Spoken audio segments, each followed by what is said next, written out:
Hello दोस्तों, मैं आपको पढ़ा रही थी कल द्वंद्व समास और आज द्वंद्व समास चलेगा। ये द्वंद्व समास आपका पूरा हो ही गया था लगभग और इसके कुछ भेद हैं द्वंद्व समास के। चलिए आज पूरा करते हैं। तो क्या चल रहा है हमारा आज?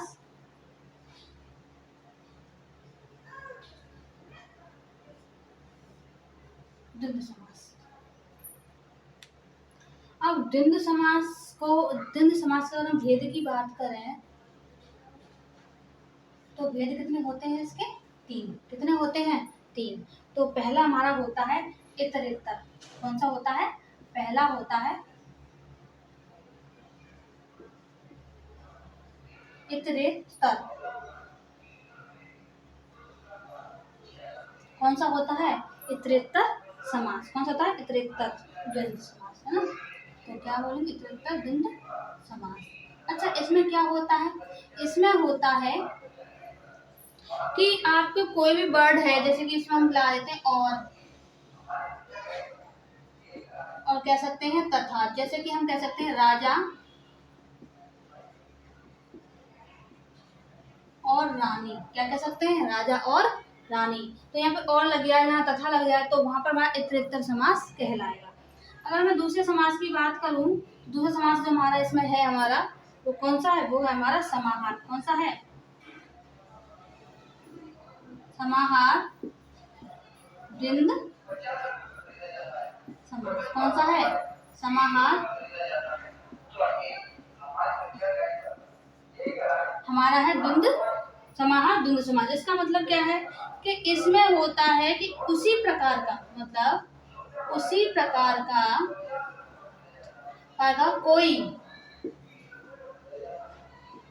कोई अन्य अर्थ निकले। कैसे? जैसे कि हम कह सकते हैं दाल और रोटी। ये हमारा क्या है? समाहार है। अब कैसे समाहार है कि दाल रोटी वाला, दाल और रोटी तो हो जाता है, लेकिन एक वर्ड होता है चल रही है। यहाँ पे वर्ड अगर आ जाए कि दाल रोटी चल रही है, तो यहाँ पे अर्थ अलग निकल आया। क्या हुआ? एक अलग अर्थ निकल आएगा, दाल रोटी चल रही है। तो यहाँ एक उसी प्रकार कोई अन्य अर्थ निकल आए उसी में से, तो हमारा क्या कहलाएगा? समाहार द्वंद्व समास कहलाएगा। अगर मैं तीसरे की बात करूं तो तीसरा जो हमारा समास है वो हमारा है वैकल्पिक। कौन सा है? कौन सा है हमारा? वैकल्पिक। अच्छा, वैकल्पिक में क्या है कि वैकल्पिक में हमारा यहाँ पे आ जाए, जैसे कि अथवा। क्या आ जाए? अथवा आ जाए, या फिर हमारा क्या आ जाए? या आ जाए, है ना। तो वहां पर हमारा वैकल्पिक समास हो जाता है। जैसे कि हम यहाँ पे अथवा लगा दें, दाल अथवा रोटी, है ना। रानी अथवा राजा अथवा रानी। तो कहने का मतलब ये है कि जहां पर हमारा अथवा वाला वर्ड होगा या होगा, तो वहां पर हमारा वैकल्पिक समास होगा। ऐसे ही यहाँ पे हमारा समाहार होगा और यहाँ पे हमारा इतरेतर। इतरेतर में और या अथवा होता है, समाहार में कोई दूसरा अलग अर्थ निकाल सकते हैं, और वैकल्पिक में हमारा होता है अथवा या फिर या। यहाँ पर आज आपका द्वंद्व समास होता है खत्म। क्या होता है? द्वंद्व समास आपका खत्म होता है। और अब हमारा चलेगा यहाँ पर द्विगु समास। कौन चलेगा यहाँ पर? द्विगु समास। तो यहाँ पर हमारा आएगा अगला द्विगु समास। इसको पहचानने के लिए, क्योंकि बहुत सारे बच्चे ऐसे होते हैं कि जहां पर द्वंद्व अथवा द्विगु में अंतर नहीं पता। क्या नहीं पता इसमें? अंतर नहीं पता इसमें कि द्विगु और क्योंकि जब एग्जाम में क्वेश्चन बनता है, क्योंकि द्विगु ये है और द्वंद्व ये है, तो कंफ्यूजन हो जाते हैं बच्चे, ज्यादातर बच्चे। तो अब देखिए, द्वंद्व का मतलब होता है दो दांत हैं हमारे, तो यहाँ पर क्या है? प्रतियोगिता है। प्रतियोगिता है मतलब यहाँ दो दांत हैं जो बराबर आपस में क्या कर रहे हैं? लड़ रहे हैं। तो द्वंद्व हो गया। द्वंद्व तो आप वैसे भी जानते, द्वंद्व में लड़ाई होती है।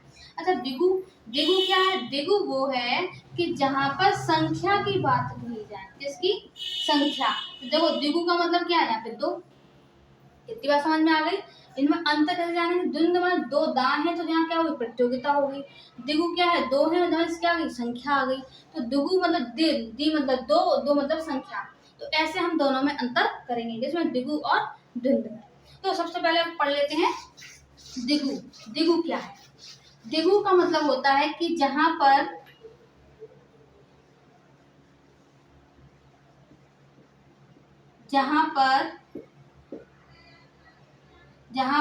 पूर्व पद का मतलब है पहले वाला पद क्या हो, कैसा हो, संख्यावाची हो। कैसा हो? संख्यावाची हो पूर्व पद, तो वहां पर हमारा द्विगु समास होता है। क्या होता है? द्विगु समास होता है। और हम बात करें इसमें अगला क्या होता है, इसमें द्विगु समास। अगर हम द्विगु की बात करें कि जहां पर हमारा, अगर हम अगला वर्ड कहेंगे कि जहां पर उत्तर पद, कल हमने आपको बताया था उत्तर पद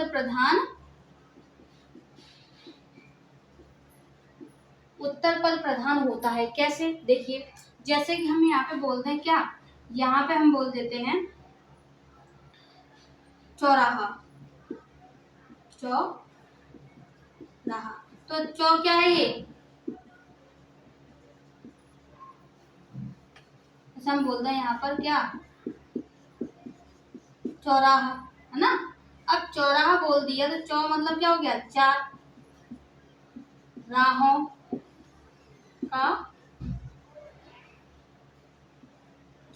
का समूह।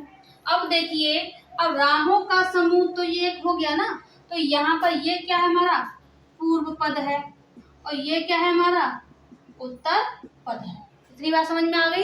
तो यहाँ पर पूर्व पद और उत्तर पद की बात कही जाती है, तो यहाँ पर उत्तर पद कैसा रहता है, हमारा प्रधान होता है, पूर्व पद हमारा प्रधान नहीं होता, क्योंकि यहाँ पर हमारे सब संख्यावाची वर्ड आ जाते हैं। क्या आते हैं? संख्यावाची। चलिए आगे इसको उतार लीजिए तब तक।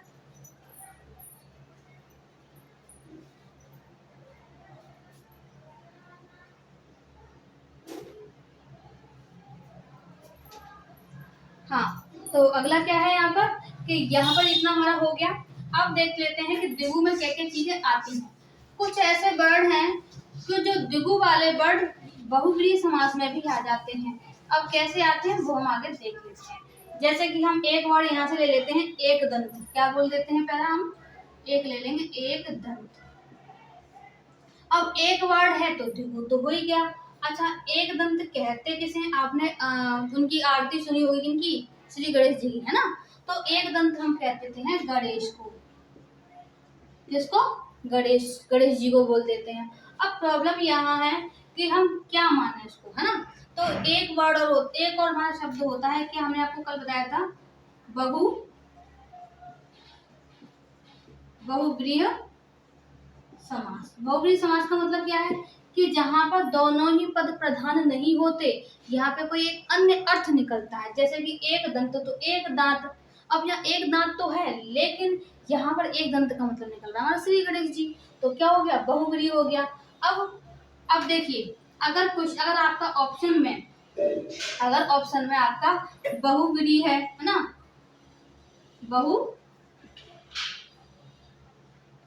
बहुव्रीहि है, ठीक है, एक ऑप्शन में, और दूसरे में क्या है, दूसरे में हमारा क्या है, द्विगु है, ठीक है, और तीसरे में क्या है, तत्पुरुष है। तो क्या करोगे, अब तत्पुरुष के देखिए, यहाँ पर अगर सबसे पहले नंबर लगाओगे वो बहुव्रीहि पे लगाओगे, अगर ऑप्शन में बहुव्रीहि होता है तो।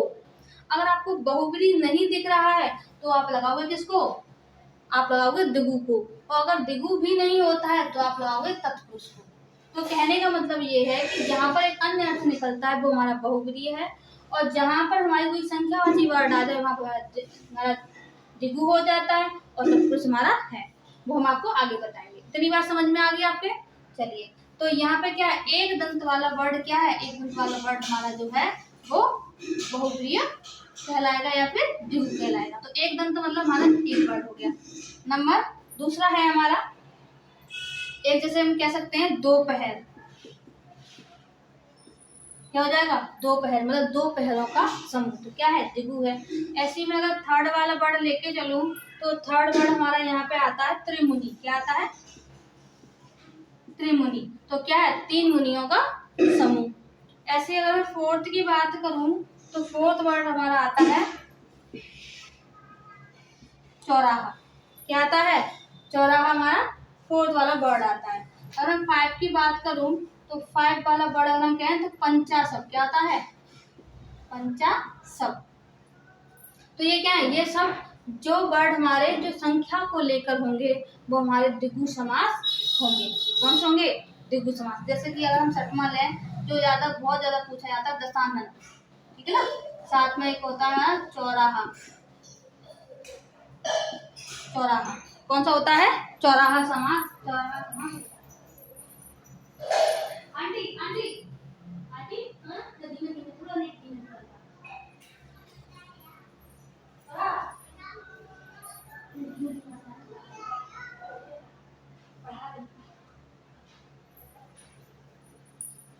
हाँ, तो क्या होता है यहाँ पर? यहाँ पर हमारा होता है चौराहा। क्या होता है? चौराहा वर्ड। चलो हमने एक तो लिख ही दिया यहाँ पर।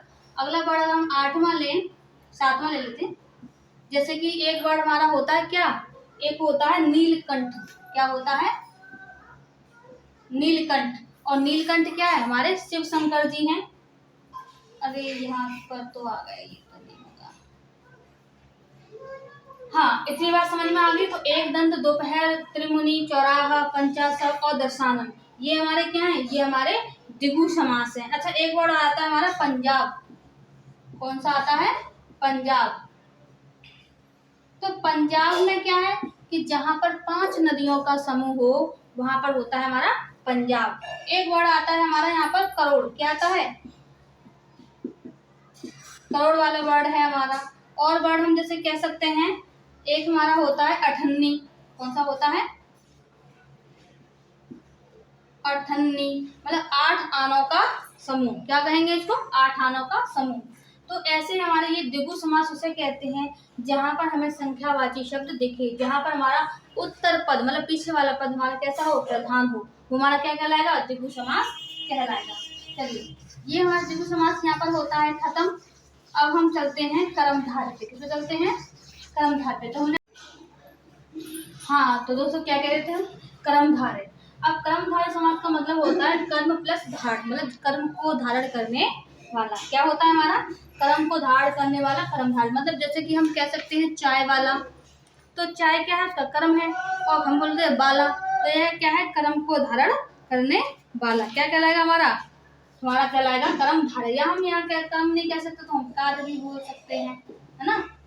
कर्म को धारण करने वाला। अब कर्मधारय को कैसे पहचानेंगे हम? तो कर्मधारय को हम ऐसे पहचानेंगे कि जहां पर जैसे हम कह सकते हैं, अगर उसका उदाहरण हम लें, उदाहरण है हमारा चाय वाला। क्या होगा यहाँ पर? उदाहरण है हमारा चाय वाला। क्या कहलाएगा हमारा? चाय वाला। अब बात करते हैं, पहला हमारा अगर रूल की बात करें इसमें, तो पहला रूल हमारा क्या होगा? कार्य करने वाला। ये तो मैं पहले ही बता दिया, कार्य करने वाला। ठीक है, तो क्या कहलाएगा? कर्मधारय समास हो जाएगा। अगला दूसरा है कि जहां पर विशेषण, विशेष और विशेषण, मतलब यहाँ पर हमारा विशेष प्लस विशेषण हो। क्या हो? जहां पर हमारा विशेष और विशेषण हो। नंबर पहला है ये। दूसरा है जहां पर गुण गुणी की बात कही जाए। जहां पर क्या? गुण और गुणी की बात कही जाए, तो वहां पर हमारा क्या है? कर्मधारय समास है। और जहां पर नंबर थर्ड है, जहां पर उपमेय प्लस उपमान की बात कही जाए। कर्मधारय का मतलब है कि जहां पर विशेष और विशेषण की बात कही जाए, जहां पर गुण गुणी की बात कही जाए, जहां उपमेय और उपमान की बात कही जाए, तो वहां पर हमारा कर्मधारय समास होता है। कैसे? देखिए, अच्छा, विशेषण विशेष क्या है? जैसे हमने बोल दिया यहाँ पर लाल पेन। अब ये क्या है? हमारा विशेषण है। और ये क्या है हमारा? ये है हमारा विशेष्य। क्या है हमारा? ये हमारा है, क्या है? विशेष। क्या है? विशेष्य। तो जहां पर हमारा विशेषण या विशेष या विशेषण की बात कही जाए, तो वहां पर हमारा क्या होता है? कर्मधारय समास होता है। ठीक है। अगर दूसरा गुण गुणी की बात है, और हम गुण गुणी की बात कहें, तो यहाँ पर जैसे गुण क्या है? जैसे हम कह देते हैं चाय, जैसे कोई और भी वर्ड हम ले सकते हैं। अच्छा, कि जैसे गुड़ गुड़ी की बात कही जाए तो वहां पर हमारा हो जाएगा ईमानदार। क्या हो जाएगा? ईमानदार। तो यहाँ पर हम कह सकते हैं ईमानदार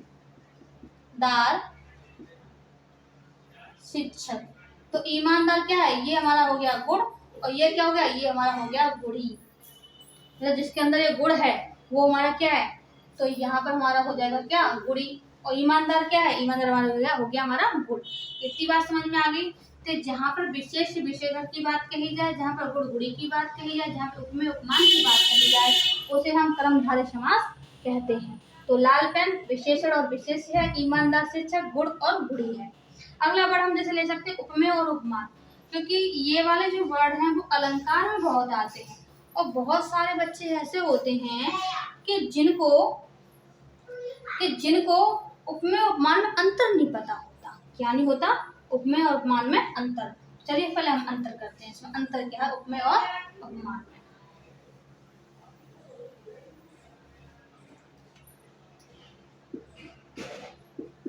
उपमेय और उपमान, अब देखिए कैसे। अब यहाँ पर उपमान का मतलब ये होगा कि कोई भी वस्तु या कोई भी व्यक्ति या कोई भी कुछ भी चीज मान लीजिए जो संसार में पहले आई हो, या फिर मुख्य बात कह सकते हैं प्राकृतिक चीजें। जो भी चीज प्राकृतिक चीजें हैं जो संसार में पहले आई हो उसे हम कहते हैं कर्मधारय समास।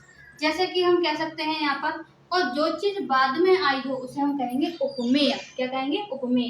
तो जैसे हम कहते हैं कि चंद्रमुख, क्या कहेंगे हम?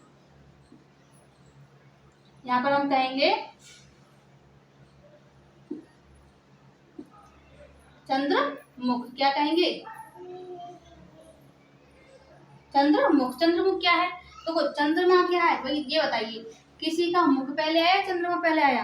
तो चंद्रमा ही तो पहले आया है। और किसी का चंद्रमा पहले आया है तो ये हमारा क्या है? तो ये हमारा होगा उपमान। क्या होगा? ये हमारा उपमान होगा, और ये हमारा होगा उपमेय। क्या होगा? उपमेय। एक बार देख, बहुव्रीहि समास। क्या होगा? बहुव्रीहि समास। तो यहाँ पर होगा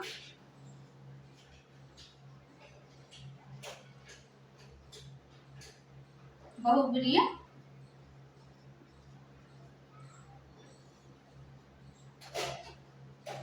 बहुव्रीहि का समास का मतलब होता है कि जिसमें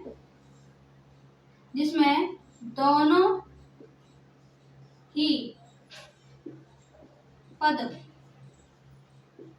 प्रधान ना होकर कोई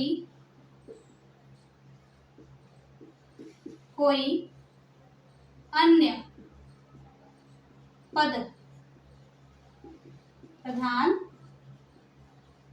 होता है। मतलब यहाँ पर दोनों ही पद प्रधान ना होकर कोई अन्य पद प्रधान होगा, उसे हम क्या बोलेंगे? बहुव्रीहि समास बोलेंगे। अब इसमें क्या है, जैसे हम बोल देते हैं नीलकंठ। नीलकंठ। अब नीलकंठ कौन है? जिसका है नीला कंठ। कौन? अर्थात शिव शंकर। तो ये पद भी हमारा क्या है? नीला। ये हमारा पूर्व पद है और ये हमारा उत्तर है। तो यहाँ इसमें से कोई भी चीज हमारी प्रधान नहीं है। तो यहाँ हमारा क्या होंगे? यहाँ पर हमारे होंगे शंकर जी, शिव शंकर जी। तो ये इतनी बात समझ में आ गई। एक वर्ड हमारा आता है चंद्रमौली। क्या आता है? चंद्रमौली का मतलब होता है हमारा कि जिसके सिर पर चंद्रमा विराजमान है। कौन? अर्थात हमारे शंकर जी, जिनके सिर पर क्या है? अर्ध चंद्रमा है, जूड़े बुन के लगा रहता है। तो क्या है? ये चंद्रमौली कहलाते हैं। कौन? हमारे शंकर जी। क्या कहलाते हैं? चंद्रमौली। अच्छा, कोई और वर्ड हम ले सकते हैं, जैसे कि और कोई वर्ड हो हमारा यहाँ पर। इसमें से और हमारा आ जाता है दशानन। क्या आता है? दशानन कौन है हमारा? रावण। ठीक है, कौन है? रावण। जैसे हमने भी बताया था आपके एक दंत ना, तो एक दंत कौन है? तो जो एक दंत है हमारे कौन है? गणेश जी हैं। कौन है? गणेश जी हैं। तो एक दंत हमारे कहलाएंगे। एक हमारे कहलाते हैं चतुर्भुज। अब आप ये कहोगे कि ये तो चतुर्भुज हमारा द्विगु हो जाएगा, लेकिन चतुर्भुज हमारे जिसके चार क्या हैं? भुजाएं हैं। कौन है हमारे? विष्णु जी। कौन है हमारे? विष्णु। तो ये चतुर्भुज कहलाएंगे। तो ऐसे ही बहुव्रीहि का मतलब होता है कि जहां पर दोनों ही पद प्रधान न होकर कोई अन्य पद प्रधान होगा, उसे हम बहुव्रीहि समास कहते हैं। And thank you class. बाकी की हम एक हमारा बचा है तत्पुरुष समास वाला, तो वो हम आपको कल पढ़ाएंगे डिटेल।